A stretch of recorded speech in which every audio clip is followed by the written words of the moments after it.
Hey, do me a favor real quick. When you get done watching this video, can you go over to my I guess fan page or people page? It's called Rico the Opinionist. Go over there and like that page. And there's a GoFundMe, a very special GoFundMe that my friend put up there, and it's for a young mom who has two teenage sons who are currently homeless in the city of Memphis. And just read it, read what I wrote, read what she wrote, and if you want to contribute to it, that'll be awesome, because they can really use your help. But I'm here in Veterans Park, and I found this park, and I was riding through Arlington looking for another place. And I love parks, so it helped me to get my thoughts out.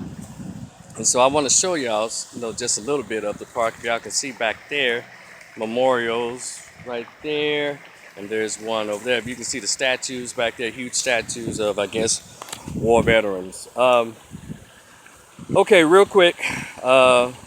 Looks like Jamel Hill of ESPN has been suspended. You won't see me shedding any tears over that after she let it be known that she didn't particularly care for straight black men or heterosexual black men. I keep telling black men we are the targets. Not the effeminate, not the gay black dudes, but heterosexual men across the board are the new threat, or probably the ongoing threat, but the feminists have really come out and made it specific that we don't want those headstrong men who are articulate, intelligent, who stand firmly on what they believe in. We don't want them around anymore. No more Malcolm X's.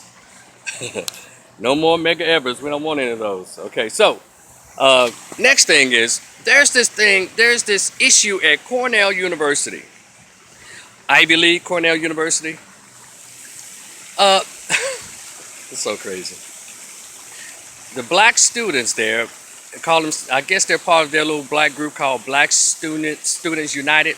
They have sent a 12-page demand. Now, let me be fair and say the demand also includes this, where a black student was allegedly attacked by a white Greek fraternity. I guess he was want to pledge a white fraternity, and the white fraternity was accused of some racial slurs. But the articles, just Google them. But this one here takes the cake.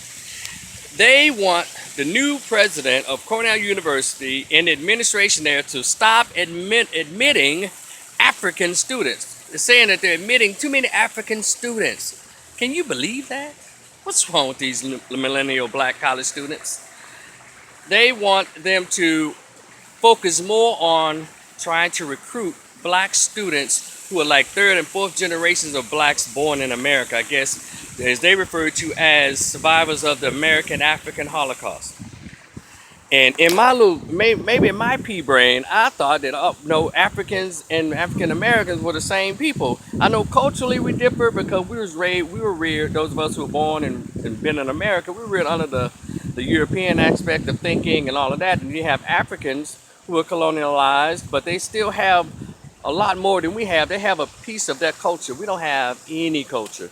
And what's so funny about this group, if you go and check out the Cornell University page, you'll see those same black students holding up the black fist with the red, black, and green flag. And then you also notice that these complaints are being led by a group of black chicks. Shocking. Weave, lesbian, a lot of them. And the dudes who are with them, effeminate little dudes. I'm telling you.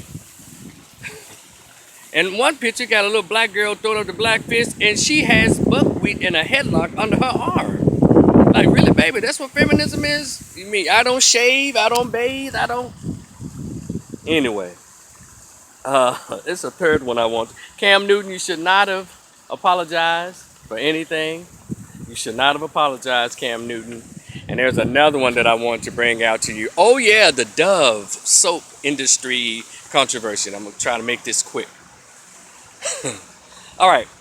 Dove did a commercial where they had, and some people were saying that they were Latinas. They turned Latinas and Asians into white women and all of that. But if y'all don't understand racism, white supremacy, its agenda and its purpose, everything else will just confuse you. We call them Brother Neely Fuller and Dr. Francis Cress Welsing, who taught us about white supremacy, its purpose, and how white supremacists and white privileged people think. So, Dove has been doing stuff like that for 100 years. This for all you folks who all of a sudden became woke after Trump became president. But a lot of us were woke.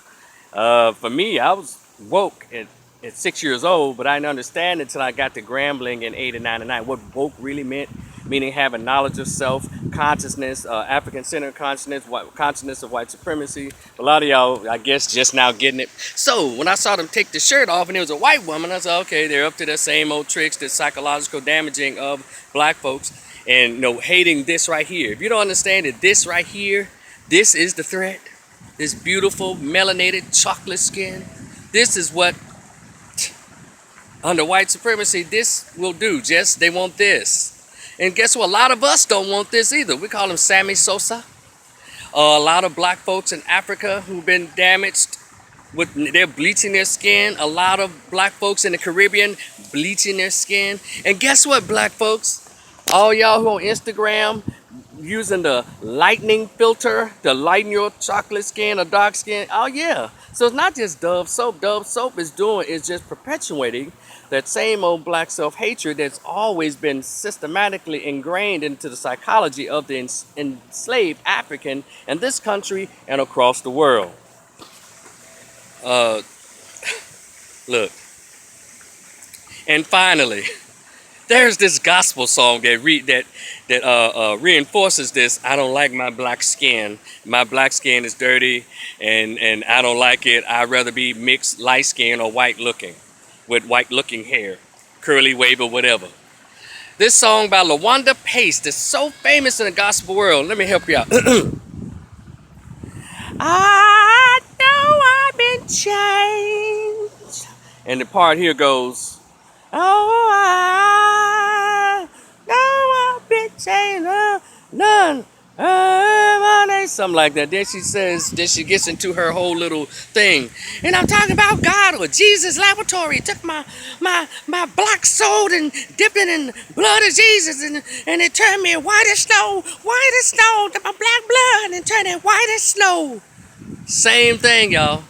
So come on, y'all. Let's be a little more woke than that. Why are we still being shocked by the tricks of psychological programming of the black mind? If we would just read, we'd understand. We would just study Amos Wilson, Chancellor Williams, John G. Jackson, John Henry Clark, Francis Cress Welsing, Dr. Joy Leary. If we study what the scholars have put out there, we wouldn't be so surprised. So I just wanted to share that. And sorry that the video is so long. I didn't mean to make it so long. I'm gonna stop letting issues pile up before I respond. But if I can post this up, this would be awesome. But y'all be cool. And this is Rico the Opinionist. Go to my page, help out that mom and those two sons in Memphis, Tennessee. Y'all be cool. Peace.